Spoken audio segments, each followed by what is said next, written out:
So Medicare for All as a policy is extremely popular with the American people, and especially among Democratic voters. However, unfortunately, we have politicians who are very, very resistant to the idea of Medicare for All, whether it's because they believe in conservative narratives or they're taking money from the health insurance industry, or maybe a mix of both.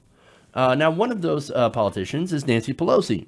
Now, Pelosi is still deeply opposed to the plan, while she's talking at least about looking into the possibility of maybe someday, eventually, down the road, about 10 years, at least 10 years, or 20 years, or 40 years, getting Medicare for All.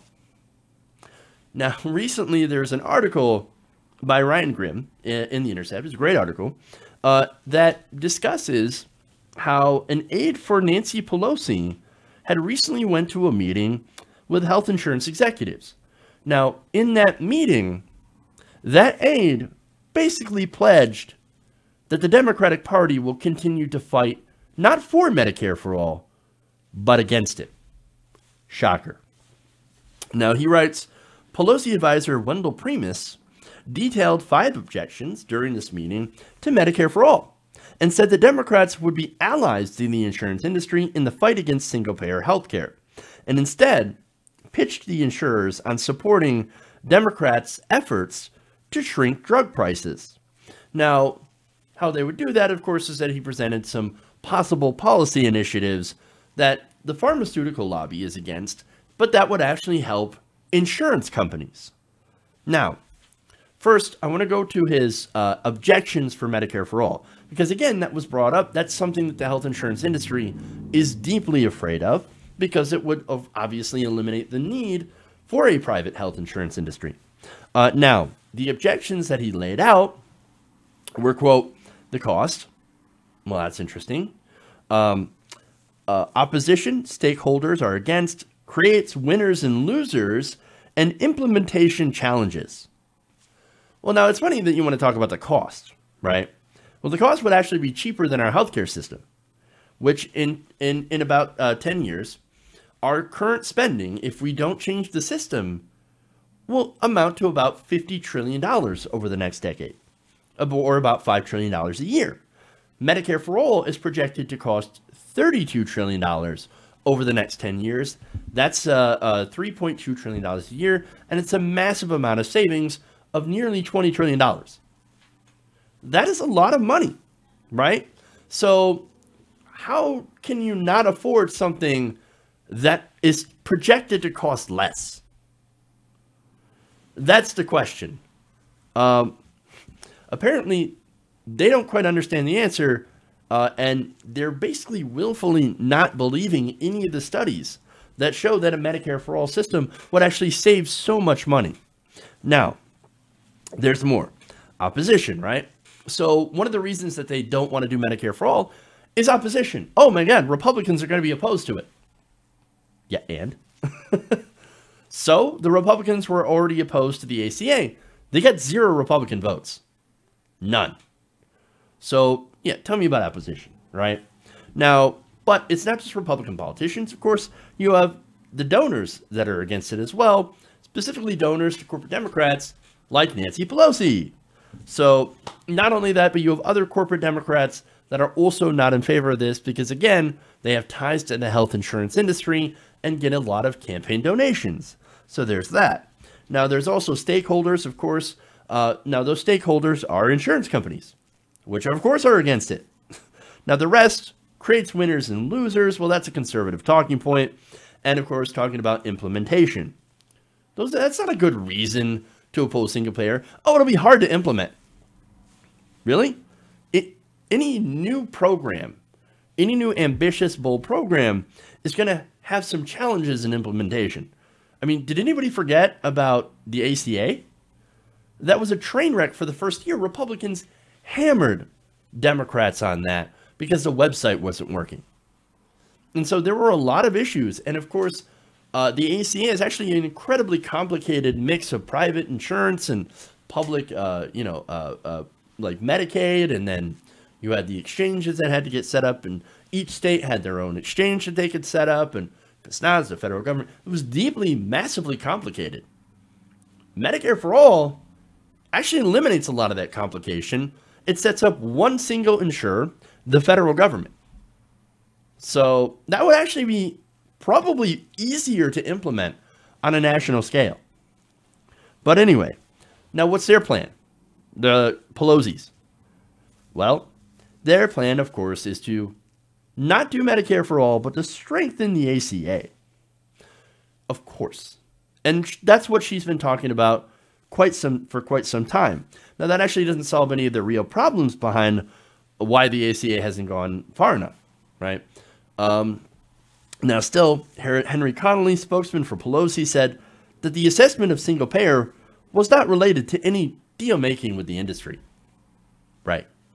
You're just going into meetings and presenting the fact that you are not going for single payer, and instead are trying to say to the industry, don't worry, guys, we got your back, but we need your help to lower prescription drug prices. In fact, he said, we're not going to barter lower prescription drug costs for inaction in the rest of the healthcare industry. No, you're just working together with them to prevent us from doing the one thing that would actually fix all of healthcare in the country. So, now, of course, instead of actually fixing the problem, we're going to get platitudes, and we already are, like, oh, let's fix the ACA and let's lower prescription drug prices. Now, they have some plans, as I mentioned earlier. I'm going to lay those out, and we're going to see if they actually might be effective. Now, Primus concluded his presentation with a bullet point that summarized Pelosi's mission on healthcare. Lower your healthcare costs and prescription drug prices. But there's a little catch here. The you doesn't actually mean you. It doesn't actually mean the average consumer. The average person who might not be insured and actually has to go and pay out of pocket for prescription drugs. No. The audience, remember, was executives from Blue Cross Blue Shield. That entire presentation was meant to lower the healthcare costs and prescription drug prices of the insurance company executives, of the companies themselves. Grimm points out that this puts, naturally, Pelosi and the insurance industry into perfect alignment, and that saving money for the insurers is the policy goal. Now, wait a minute, you might ask, won't that help consumers? Won't that help the public, average people? No. Grimm notes that even when insurers have been able to negotiate lower prices for their own customers, that has done little to shrink the list price of drugs for the public. So it only benefits insurers and doesn't actually help to make drugs more accessible to everyone else. So great, you're only helping people with insurance.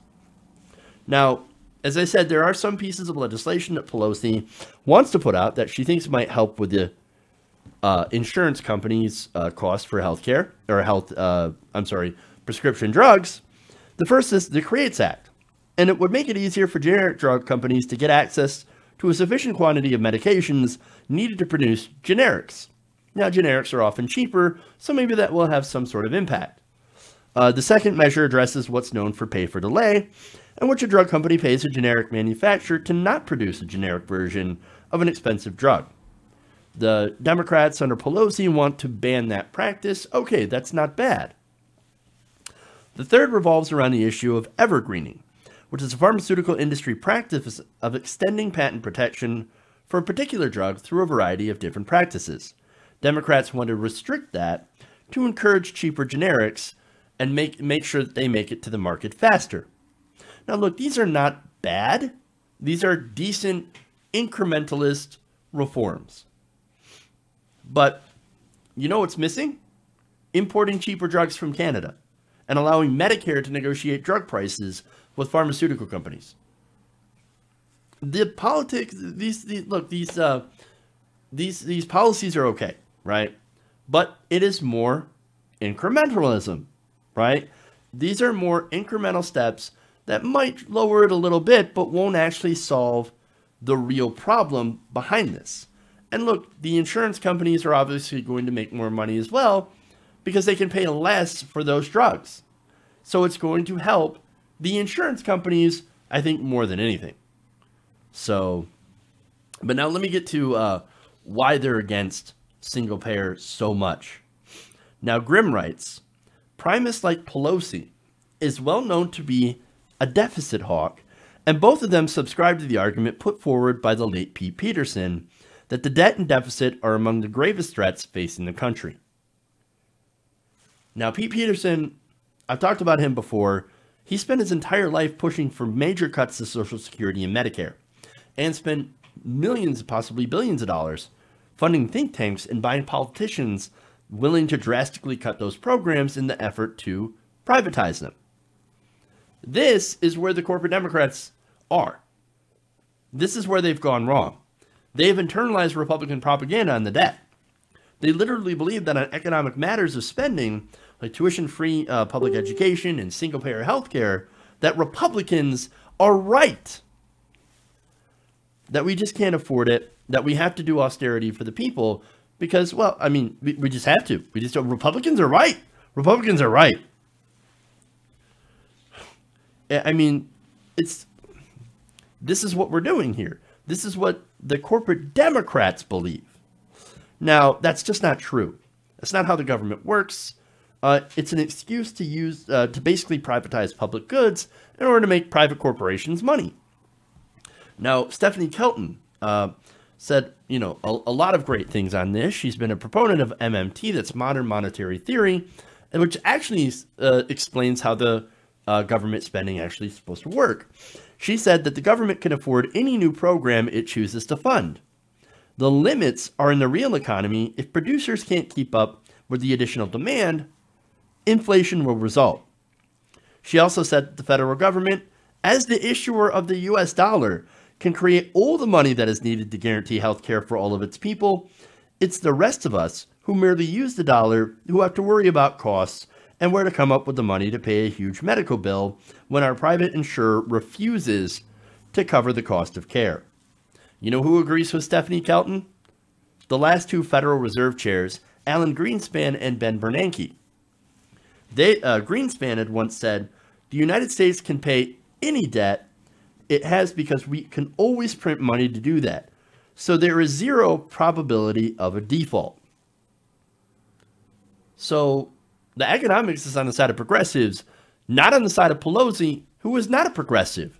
She believes in Republican talking points, conservative talking points. She believes that we cannot have these new things. We cannot do Medicare for all because we must service the debt instead.